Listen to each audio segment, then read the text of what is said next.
580%. That's the tank loss rate of the U.S. 3rd Armored Division in World War II.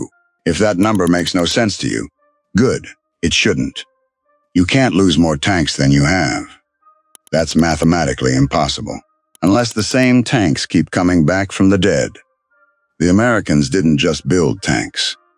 They built a resurrection machine. A Sherman would get blown apart by a German 88 at dawn, dragged off the battlefield by mechanics under enemy fire by noon. And by nightfall, the hole plugged, the engine rebuilt, the crew compartment hosed out and repainted spotless white.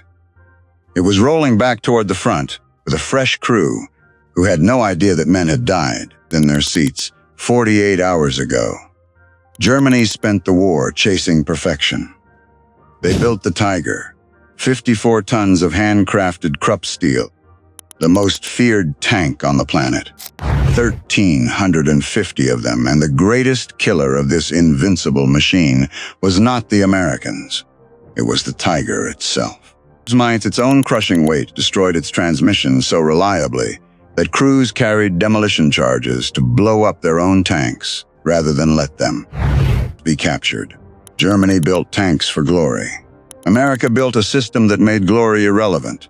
But before we get there, I need you to hold 3 things in your mind. If you ever visit a tank museum and look closely at a surviving Sherman, you'll notice something strange. Small, perfectly machined steel circles welded into the hull and turret.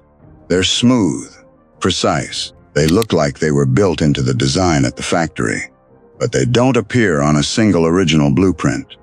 So what are they? And here's the second one.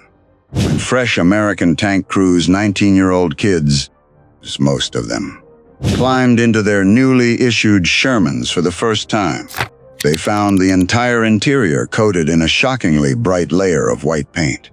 Spotless, gleaming. In the middle of the filthiest war in human history, it looked like an absurd luxury. It wasn't third. If you look at wartime photographs of the terrifying German Tiger tank sitting on flat cars in rail yards, something looks wrong. They look naked, skinny, stripped down. Their famous wide tracks are gone. Their outer wheels are missing. The most fearsome tank on the planet looks like a skeleton. Why? Those answers are coming. And when they arrive, they will fundamentally change how you understand this war. So let's start where every war really begins. Not on the battlefield, in a factory. It's 1941. The United States is designing its next-generation medium tank, and the engineers at the Army Ordnance Department face a problem that has nothing to do with guns or armor. It has to do with tunnels. Specifically, the narrow railway tunnels that thread through the Appalachian Mountains between the factories in Detroit and the seaports on the East Coast. Every Sherman tank rolling off the assembly line at the Chrysler Tank Arsenal has to fit inside the American railway loading gauge. If the tank is even a few inches too wide, it cannot physically pass through those tunnels. Therefore, every decision about the Sherman's design, its armor thickness, its height, overall silhouette, is dictated not by what would make it invincible in combat, but by what would allow it to fit on a train. This sounds like a fatal compromise. It sounds like the Americans are deliberately building a weaker tank. But here's what the Germans don't understand yet. That constraint is the single most important strategic advantage of the entire war. Because while American designers are engineering a tank that can be loaded onto a standard rail car by a 2-man crew in under an hour and shipped anywhere on the planet, German engineers are doing the opposite. They are building the Tiger. The Tiger weighs 54 tons. Its combat tracks are so wide, nearly 30 inches, that the fully assembled tank physically cannot fit through standard European railway tunnels. It's too fat. So every single time a Tiger needs to move by rail, which is the only practical way to move a 54-ton vehicle across any strategic distance, its own crew has to disassemble it. Picture this. It's 20 degrees below zero on the Eastern Front. You've just survived a firefight. Your hands are shaking from adrenaline and exhaustion. But the fighting is the easy part. Now you have to grab a sledgehammer and drive out the track pins from 3 tons of freezing combat track. Your bare fingers stick to the metal. You unbolt 16 massive outer road wheels. Each one so heavy it takes 2 men to wrestle it free. You slide the wide tracks off into the snow. On the narrow, 520mm transport tracks. 6 hours. 6 hours of back-breaking manual labor in sub-zero cold. And your tank hasn't moved a single mile toward the front. And you know with absolute certainty that the moment you arrive at your destination, you will do the entire thing again in reverse, before you can even fire your gun. The Americans never have this problem. Not once. A Sherman rolls onto a flat car. A Sherman rolls off a flat car. Done. But getting the tank to the train is only the first link in the chain. Because the real war isn't in Europe yet. It's in the middle of the Atlantic Ocean. The challenge facing American logistics in 1943 is staggering. You need to move tens of thousands of tanks, trucks, artillery pieces, and millions of tons of ammunition across 3,000 miles of U-boat-infested ocean. And you need to do it fast enough to build an invasion force before the Germans can fortify the entire European coastline. So you need ships. A lot of ships. And the answer is the Liberty ship. The Liberty ship is not elegant. It's not fast. It's a 441-foot steel box powered by a triple expansion steam engine that pushes it through the water at a sluggish 11. But it doesn't need to be fast. It needs to exist in enormous quantities. And this is where American industrial logic becomes genuinely terrifying. Henry Kaiser's shipyards are so ruthlessly optimized, so fanatically standardized, that they once built an entire Liberty ship, the Robert E., from bare keel to operational vessel in 4 days and 15 hours. An ocean-going freighter, assembled faster than most people renovate a bathroom. But here's the problem no one talks about. It's not enough to just load tanks onto ships. You have to load them in the right order. Because these tanks aren't going to a peaceful dock. They're going directly into a combat zone, an amphibious assault beach under enemy fire. This is where a concept called combat loading changes everything, and where getting it wrong means catastrophe.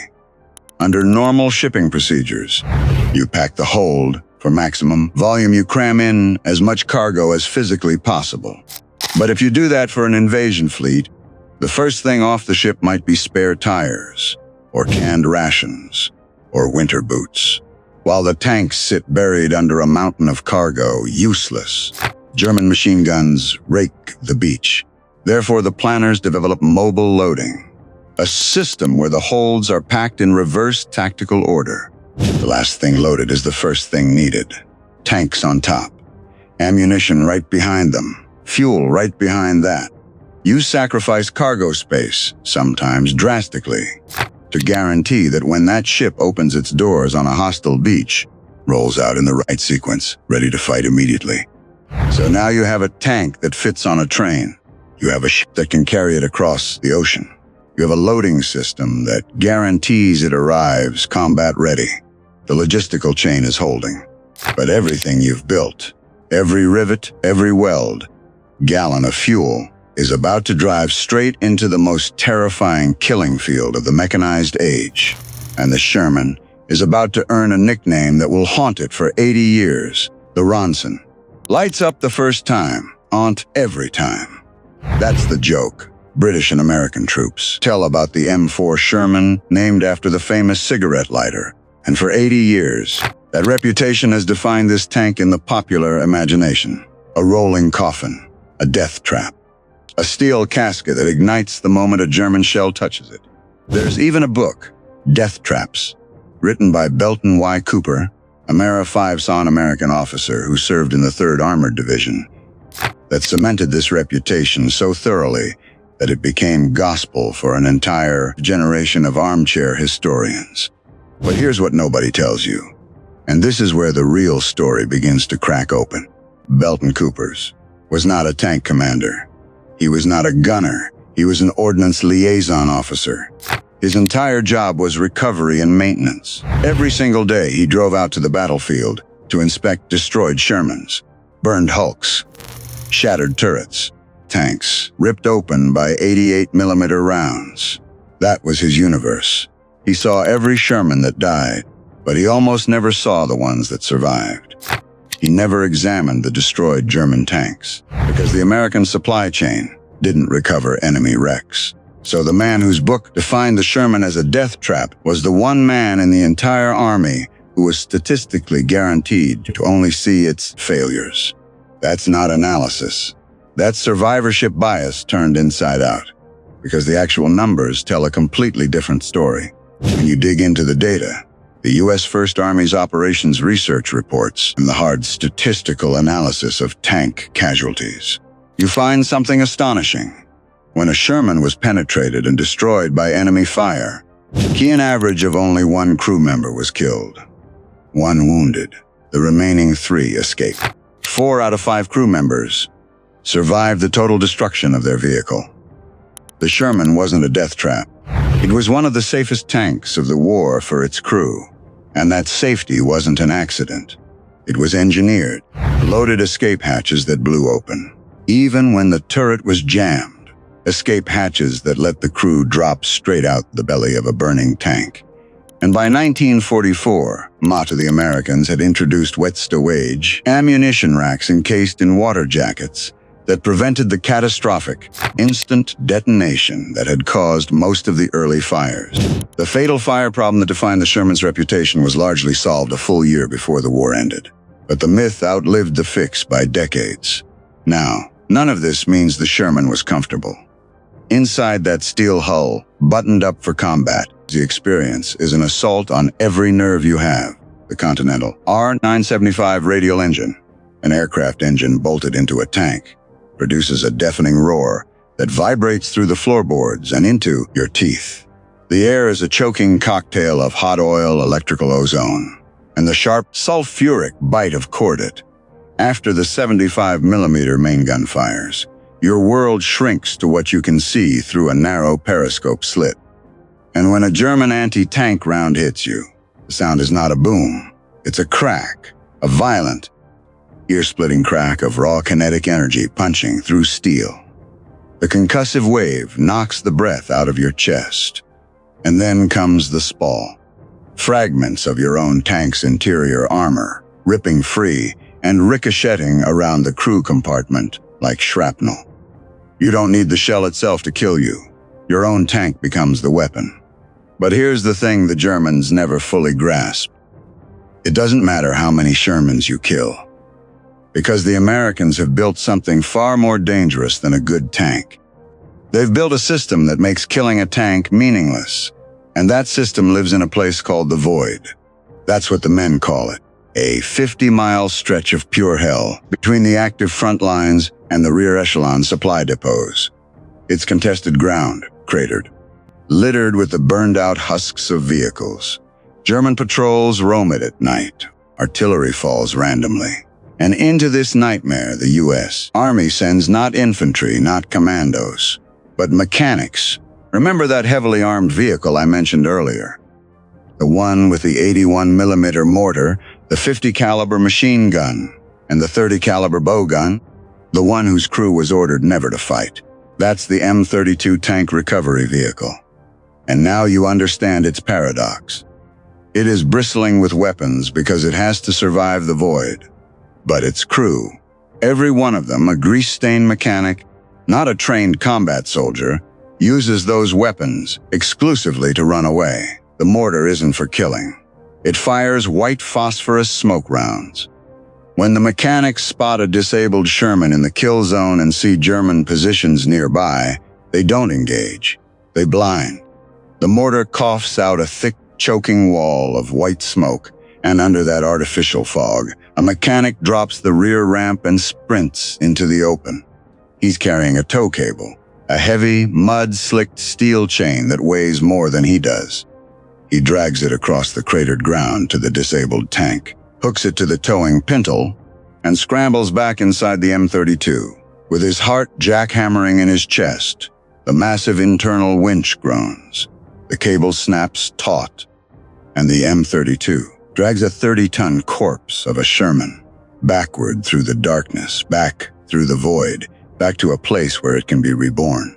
These mechanics are saving multi-million-dollar combat assets without firing a shot in anger. They are the most important soldiers in the entire army, and nobody will ever make a movie about them. But recovering the tank is only half the horror. Because what happens next, in the maintenance depots, is where this war becomes truly macabre.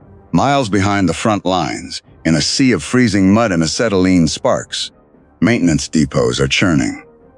This is not a repair shop. This is an industrial resurrection factory. And the first job, before a single wrench touches a bolt, is the one nobody talks about. A mechanic climbs into the turret of a recently recovered Sherman. From the outside, the tank looks almost intact. There's a neat 3-inch hole punched cleanly through the side armor, but the moment he pops the hatch, the smell hits him. Raw, coppery, suffocating. The sour, unmistakable stench of blood and burned flesh. The interior is a nightmare. The previous crew didn't all make it out. This is his job. He takes a high-pressure hose, and he washes the human remains of the previous crew out through the floor escape hatch. Water turns pink at his boots. He scrubs the raw steel until it's clean. This is the part that will stay with you. He does something that seems completely insane.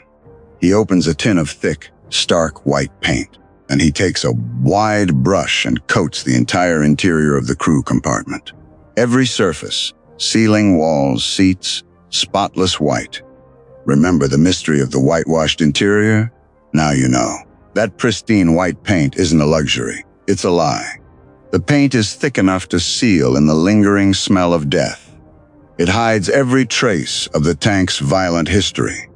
Because tomorrow morning, fresh crew of 19-year-old replacements will climb into that spotless white interior, completely unaware that the men who sat in those exact seats 48 hours ago are dead. But the mechanical resurrection is even more extraordinary. And this is where those perfect circles come back. When an 88mm German shell punches through the armor of a Sherman, it leaves a ragged, scorched hole with jagged steel petals curling inward. A lesser army would weld a flat steel plate over the wound and call it fixed. But the Americans know something. If you weld a flat patch onto tank armor, at the next incoming round that hits that patch will shear the entire plate free and turn it into a massive, spinning projectile inside the crew compartment. Your repair becomes the murder weapon. So the ordnance mechanics do something brilliant. They take a massive, heavy industrial drill, and they carve that ragged, scorched hole into a perfect, gleaming cone. Smooth, precise, mathematically exact. Then they take a matching, countersunk steel plug, a plug machine to fit that cone like a cork in a bottle, and they hammer it into the void. The geometry is everything. The conical shape means any subsequent enemy round that strikes the plug is deflected outward by the angled surface, rather than being driven inward to kill the crew. They weld the plug in place with arc welders. The blinding blue-white flashes and the intense heat throwing long shadows across the depot, and the repair is invisible. A perfect, slightly recessed steel circle, flush with the surrounding armor. That's what those circles are on the museum tanks. Not factory features, battle scars. Each one is a wound that was drilled, plugged, and sealed. Each one means a tank died and came back. Each one means the crew before didn't. Now picture this scene multiplied across dozens of depots, hundreds of tanks, thousands of mechanics working around the clock. The Americans have turned death into a production line. A Sherman gets knocked out at dawn. The M32 drags it back by noon. By nightfall, the hole is plugged. The engine is rebuilt. The interior is hosed out and painted white. And the tank is rolling back toward the front with a new crew who will never know its history. The same tank, killed and resurrected again and again. This is the zombie army. And the Germans have absolutely nothing like it. Because while the Americans are building this relentless resurrection machine, the German system is eating itself alive. The cause is not battlefield losses. It's paperwork. The German military possesses some of the finest mechanical engineers on the planet. Their Maintainers can fix almost anything. But they are paralyzed, not by the enemy, but by their own bureaucracy. German mechanics on the front lines need authorization from high-ranking officers before attempting field repairs, modifications, or cannibalization of parts from damaged vehicles. Permission to innovate in the middle of a war, while American mechanics are ripping engines out of wrecks and bolting them into other tanks with nothing but initiative and a crescent wrench. German mechanics are filling out forms and waiting for approval from officers who have never seen the front line. But the bureaucracy is only half the disease. The other half is Albert Speer. Speer is Hitler's armaments minister, and he has a fatal obsession with production numbers. He wants to report impressive output to the Führer. New hulls rolling off the assembly line, gleaming, freshly painted Panthers lined up for inspection. The numbers look magnificent on paper. Speer's factories are incentivized to produce entirely new tanks, not the spare parts needed to keep existing tanks running. The result is an absurdity so colossal it borders on self-sabotage. Brand new Panther tanks roll off the production lines in Bavaria, while hundreds of older Panthers sit paralyzed on the Eastern Front, abandoned, rusting, useless, because the factories won't manufacture the basic, inexpensive gear, teeth, and seals needed to fix them. Germany has the industry to build a tank, but it lacks the bureaucratic wisdom to keep one running. And so the inevitable happens. The Panther, a magnificent, technologically superior machine, averages fewer than 150 kilometers before its complex, over-engineered drivetrains suffers a catastrophic failure. 150 kilometers. That's roughly the distance from New York City to Philadelphia. Your state-of-the-art tank can't even make that drive without breaking down. And when it breaks down, there are no spare parts. There are no recovery vehicles heavy enough to tow it. There is no authorized repair procedure that a field mechanic is permitted to attempt. So the crew does the only thing they can. They plant demolition charges on their own tank, their own fortress, their own multi-million-dollar, handcrafted war machine, and they blow it up. Not because the Allies destroyed it, because their own system couldn't sustain it. The Germans are defeating themselves, one abandoned tank at a time, while the Americans resurrect theirs. This is the war of attrition that no one shows you. It's not fought with guns.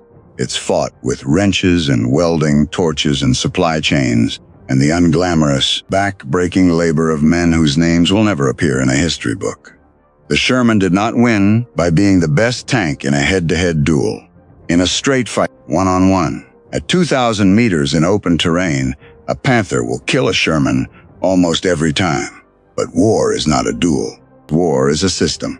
American system was designed from the very first blueprint, from the width of a railway tunnel in the Appalachian Mountains, to ensure that every tank that rolled off the assembly line could be shipped anywhere on Earth, deployed immediately, destroyed in combat, dragged off the battlefield, resurrected in a muddy depot, and sent back to fight again before the enemy could even count their kills.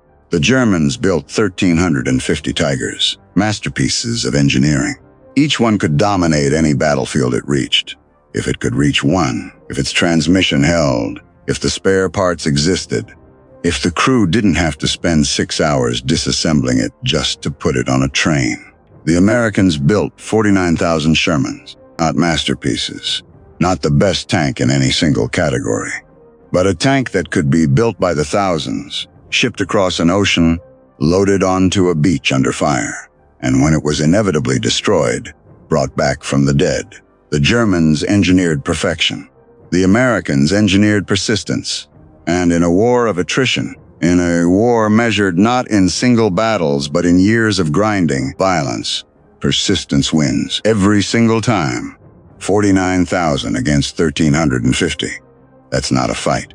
That's an avalanche. And you can't stop an avalanche by building a bigger rock.